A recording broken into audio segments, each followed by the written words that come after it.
Hello students, hope you're doing well. So today we are going to cover the topic of training in sports. So firstly, we have to know the meaning of training.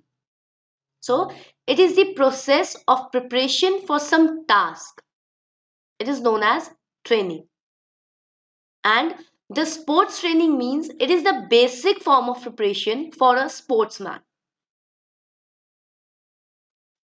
Easy language में क्या कहते हैं training means किसी भी काम को करने से पहले या किसी भी एक्टिविटी को करने से पहले हम उसकी जो प्रिपरेशन करते हैं उसकी प्रैक्टिस करते हैं राइट उसे कहते हैं training in the same sports training means हम कोई भी प्रिपरेशन करते हैं बेसिक फॉर्म या बेसिक काइंड ऑफ प्रिपरेशन करते हैं किसी स्पोर्ट्स एक्टिविटी को करने के लिए उसे कहते हैं sports training. It is a branch of science which means increase the sports performance of an individual. According to Hardayal Singh, it is a process based on scientific principles aiming at the preparation for sportsmen for higher performance in sports competition. Suppose हम कोई activity कर रहे हैं ठीक है मतलब कि हम कोई प्रैक्टिस कर रहे हैं उसमें हम कैसे शॉट मार रहे हैं कैसे स्मैश मार रहे हैं तो हमारा एंगल क्या होना चाहिए ठीक है हमारी सीओजी क्या होनी चाहिए सेंटर ऑफ ग्रेविटी क्या होनी चाहिए तो वो सब कुछ साइंटिफिक प्रिंसिपल्स पे बेस्ड होती हैं तभी हम किसी मूवमेंट को इफेक्टिवली कर पाते हैं.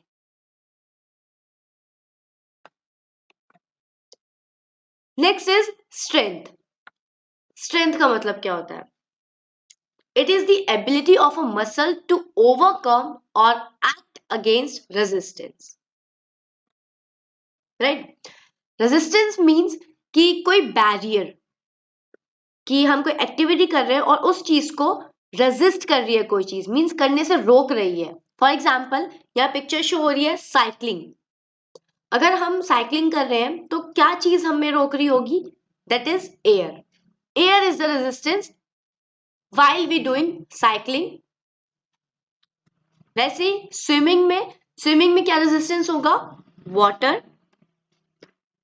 ऐसे ही अगर हम प्लैंक कर रहे हैं तो हमारी बॉडी रेजिस्टेंस होगी इसमें कि हम अपनी बॉडी को जो रेजिस्ट कर रही है हमें रोक रही है प्लैंक करने से या कोई एक्टिविटी करने से उसे हम ओवरकम कर रहे हैं उसे हमारी मसल ओवरकम कर रही है उसे कहते हैं स्ट्रेंथ. स्ट्रेंथ के 3 टाइप्स है explosive maximum and strength endurance. Exclusive क्या है it is a combination of 2 words that is strength plus speed. So it can be defined as the ability to overcome the resistance with high speed. It is known as explosive strength. For example, sprint start, shot put, hammer throw, long jump, high jump, etc. Next is maximum strength. So it can be defined as it is the ability to overcome the maximum resistance. हम कितने maximum resistance को overcome कर रहे हैं कितने heavy resistance को overcome कर रहे हैं टैकल कर रहे हैं उसे कहते हैं maximum strength. For example weight lifting throws etcetera. ऐसे ही थर्ड है strength endurance. So it can be a product of 2 motor abilities like strength and endurance. So it can be defined as the ability to overcome resistance under condition of fatigue is strength endurance. For example, boxing, weight training, dumbbell exercise, cycling, and we can add circuit training in it to develop a strength endurance. Strength development exercise.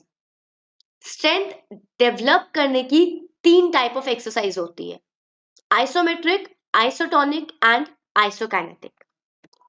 So first is isometric exercises. First, it introduced by Hittinger and Multer in 1953. It means same length of the muscle.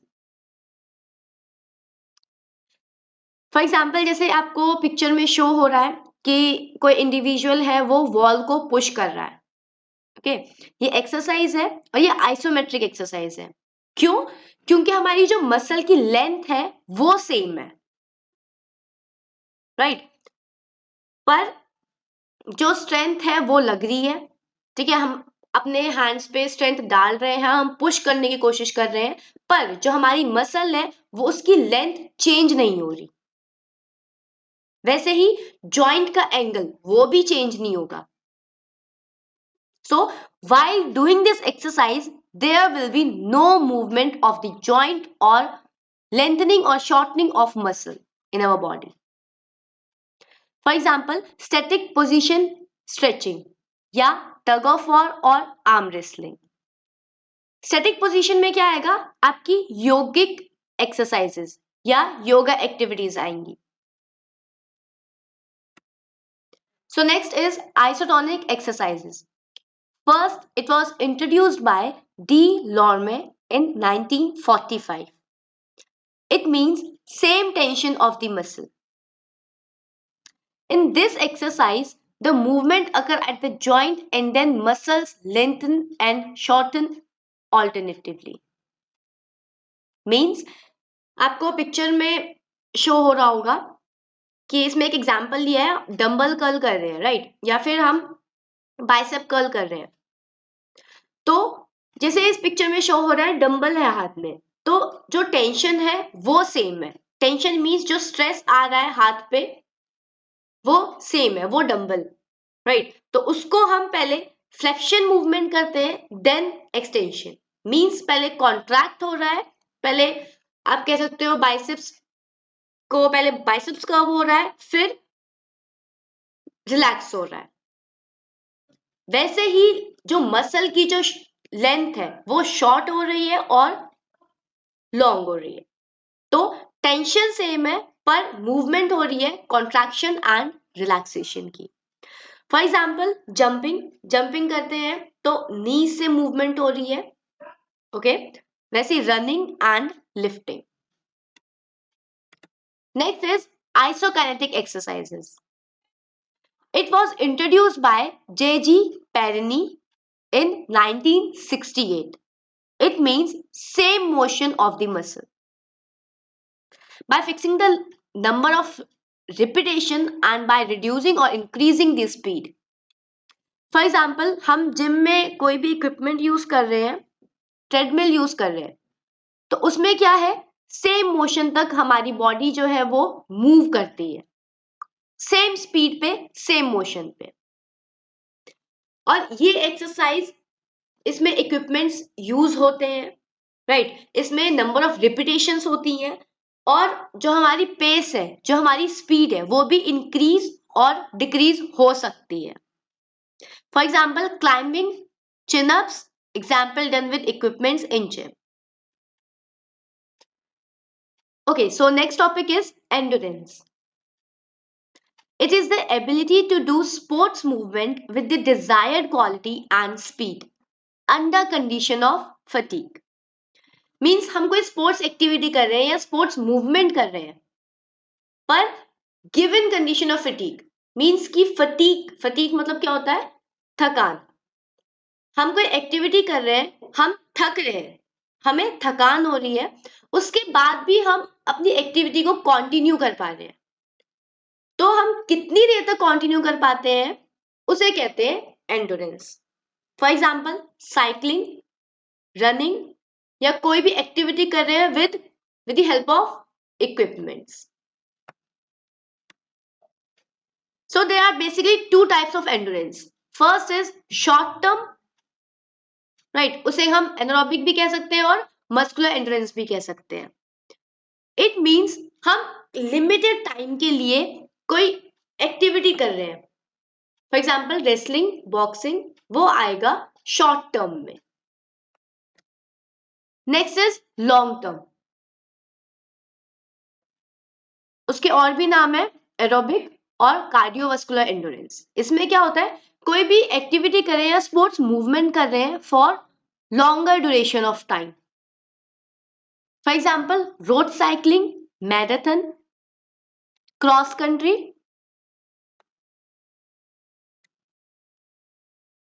Okay, तो यहाँ 3 method है, ठीक है, endurance को improve करने के लिए।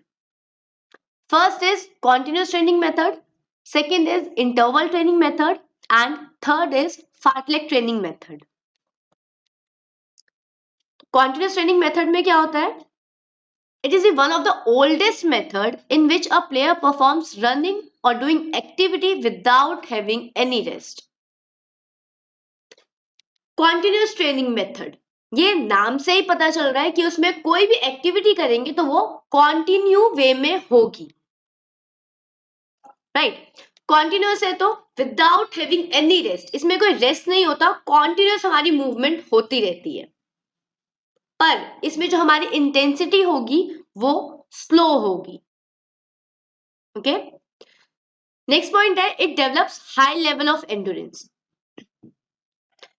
continuous training method is the best for develop high level of endurance.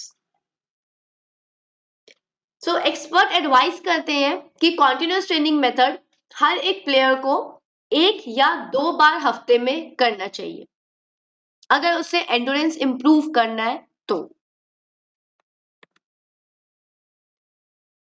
Next is specially useful for long distance endurance activity such as marathon. So it has 3 types. First is slow continuous training method, second is fast continuous training method, and third is variable continuous training method. So in continuous training method, in these exercises are done at a slow pace without any break or rest for 30 minutes to 2 hours, whereas the distance covered is 10 to 20 kilometers and the heart rate should be 140 to 160 bpm. For example हम इसमें cross country ले सकते हैं, marathon ले सकते हैं, distance running ले सकते हैं, डिस्टेंस साइकिलिंग ले सकते हैं, फुटबॉल, हॉकी एक्सेट्रा। और इसमें एनर्जी सप्लाई कौन सी होती है, एरोबिक मेटाबॉलिज्म। ओके, मींस हमें वैसे ही पता है कि 2 घंटे तक हमें भागना है, राइट। 30 मिनट्स टू 2 आवर्स तक हमें कॉन्टिन्यूस एक मूवमेंट करनी है, तो ऑब्वियसली हम उस चीज को स्लो करेंगे।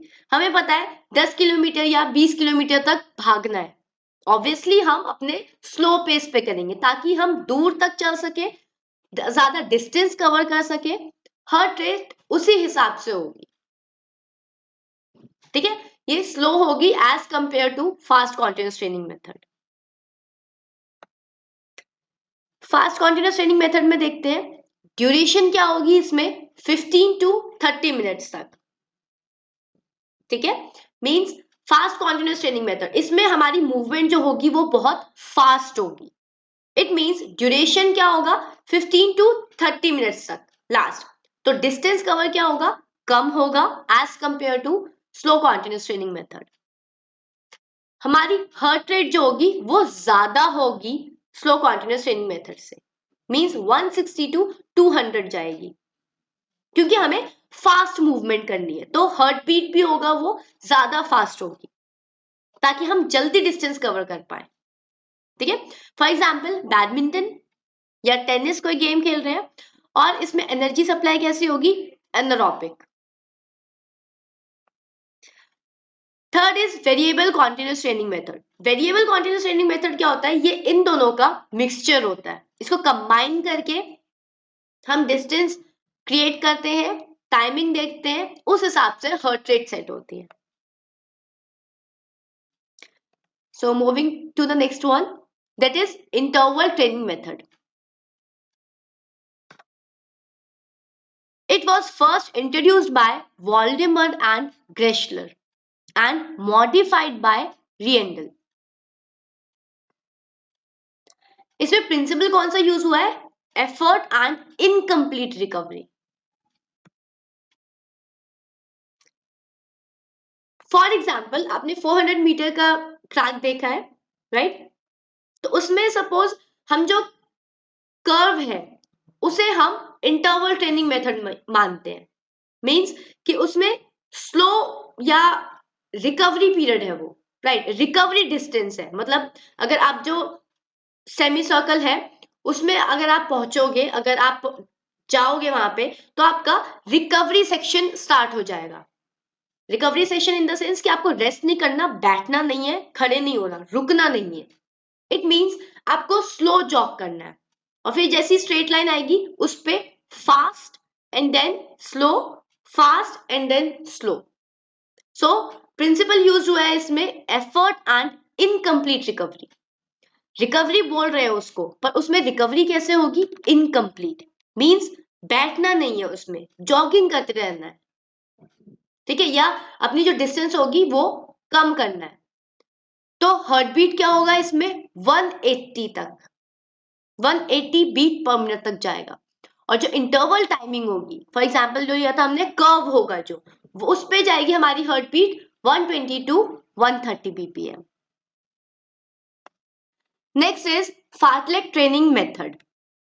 So it is Swedish term which means speed play. It is the variation pace method. इसमें वेरिएशंस होती रहती है स्पीड में, इसीलिए कहते हैं उसको speed play. It involves slow and fast running pace.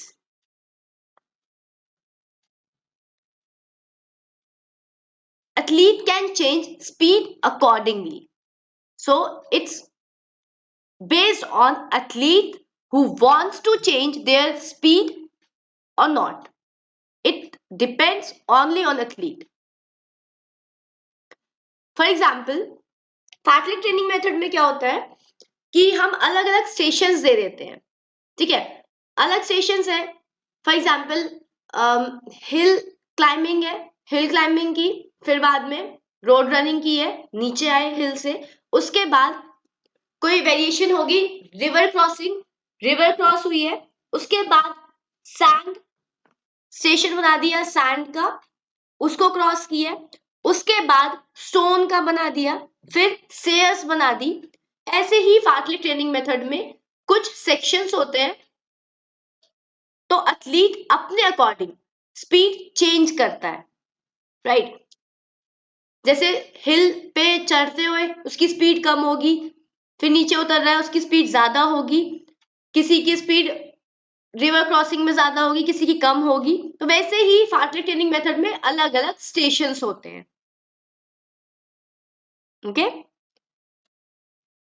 Next topic is speed. So it is a performance to do motor action under given conditions in minimum of time. कोई भी आप एक्शन कर रहे हो, कोई भी मूवमेंट कर रहे हो, स्पोर्ट्स मूवमेंट कर रहे हो, कम से कम समय में, उसे कहते हैं स्पीड. फॉर एग्जाम्पल आप कोई भी गेम में स्मैश मार रहे हो, राइट? बैडमिंटन में आप स्मैश मार रहे हो, कि आपकी कितनी स्पीड है, आप कितने स्पीड से शटल को, या आपने शटल को मारने से पहले कितनी स्पीड में अपना स्टांस बनाया, फिर फोर्सफुली शटल को रिसीव किया, ठीक है, या स्मैश किया. वैसे ही वॉलीबॉल में, वैसे ही स्प्रिंट्स में, 100 मीटर स्प्रिंट होती है, उसमें आपकी कितना डिस्टेंस आपने कितने कम टाइम में किया है, उसे कहते हैं speed. So there are two methods of speed. First is acceleration run training method, which means high speed, right? In this training method for developing the acceleration zone or speed up zone in races. So, acceleration is the capacity to attain maximum speed in minimum time. Okay? इसमें क्या होता है training method में 20 to 30 metre distance तक हम अपने athlete को, players को ट्रेन करते हैं कि वो कम से कम में ज्यादा से ज्यादा स्पीड दे सके, राइट? इसमें जो रिकवरी होगी वो 2 to 5 मिनट्स तक होगी, और रिपीटेशन होगी 5 to 10 minutes तक. Next is pace running training method, which means constant speed.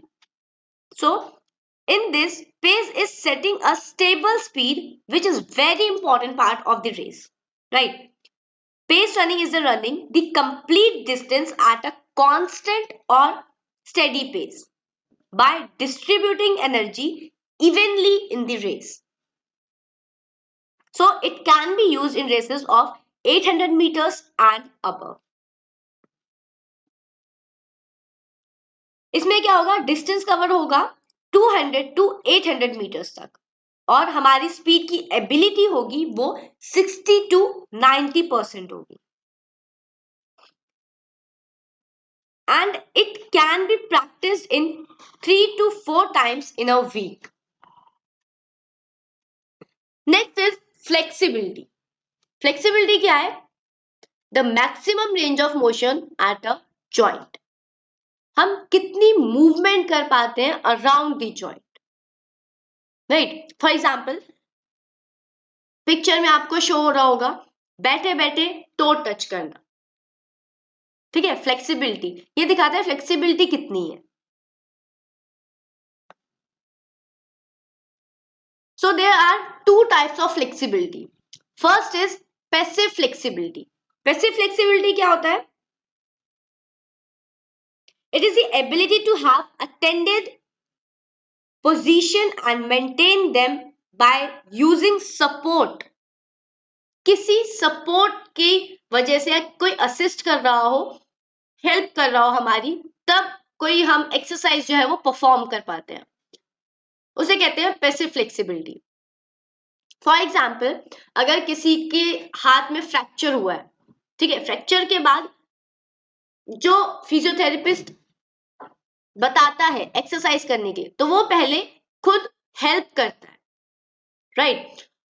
और बाकी एक्सरसाइज भी होती है जो पार्टनर के थ्रू होती है. So there are two types of flexibility. First is passive flexibility and second is active flexibility. So passive flexibility क्या होती है? हम कोई एक्सरसाइज परफॉर्म कर रहे हैं with the help of others, ठीक है, कोई असिस्ट कर रहा है, कोई हेल्प कर रहा है, तब हम कोई एक्सरसाइज प्रोवाइड कर रहे हैं ताकि हमारी बॉडी में फ्लेक्सिबिलिटी इंक्रीज हो सके. फॉर एग्जाम्पल कोई इंजरी हो जाती है, ओके, आफ्टर इंजरी फिजियोथेरेपिस्ट जो है वो हेल्प करता है, असिस्ट करता है, ओके, तो वो हो गई passive kind of flexibility. And second one is active flexibility. Active flexibility में क्या होता है? कोई इंडिविजुअल है वो खुद परफॉर्म कर रहा है exercise to improve their flexibility, ठीक है? सेकेंड नंबर में जो पिक्चर है उसमें आपको शो हो रहा होगा without any help of other एक इंडिविजुअल जो है वो एक्सरसाइज को परफॉर्म कर रहा है. और एक्टिव फ्लेक्सिबिलिटी के दो टाइप्स हैं, स्टैटिक और डायनेमिक. स्टैटिक मींस क्या होता है? जो ऑन द स्पॉट हम कोई पोस्चर मेंटेन करते हैं और एक्सरसाइज करते हैं, फॉर एग्जाम्पल योगा, तो वो हो गई स्टैटिक में कि बिना मूवमेंट के, बिना कहीं आगे जाए या पीछे जाए या साइड में, तो हम मूवमेंट करें एक पोजीशन पे रह के, उसे कहते हैं स्टैटिक फ्लेक्सिबिलिटी. डायनेमिक फ्लेक्सिबिलिटी क्या होती है?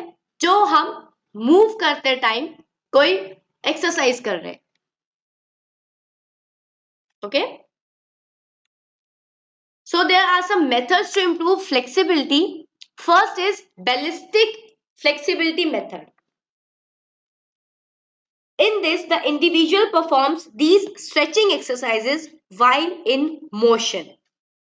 So it is very effective, but the experts do not recommend this because it may overstretch the muscle and cause injury. This method includes exercises like swinging the trunk sideward, forward, backward. Okay. So it can be performed without any external help, but the expert do not recommend it. Next is slow stretch and hold method. In this method, the joint is slowly stretched to the maximum limit and hold for 3 to 8 seconds and return to their original position. Next one is post isometric method. In this method, it is based on neuromuscular facilitation, which muscle is contracted isometrically for 6 to 7 seconds, and it helps to maintain maximum limit and held in the position for approx 8 to 10 seconds. Next is active stretching method. Active stretching method क्या होता है? As we discussed, like the limbs and the body are moved, stretching and the appropriate muscles, right? So next is passive stretching method. Passive stretching क्या होता है? With the help of partner or coach or an extended force is applied on the joint of an individual to help doing exercise by increasing their flexibility. Next is static flexibility method. These exercises are performed without any external help, and static exercises involve slowly move into the stretch position and hold for a certain period of time. For example, yogic asanas are helpful for this to improve flexibility of individual like Paschimottanasana, Chakrasana, Halasan, Ardha Dhanush Asana, etc.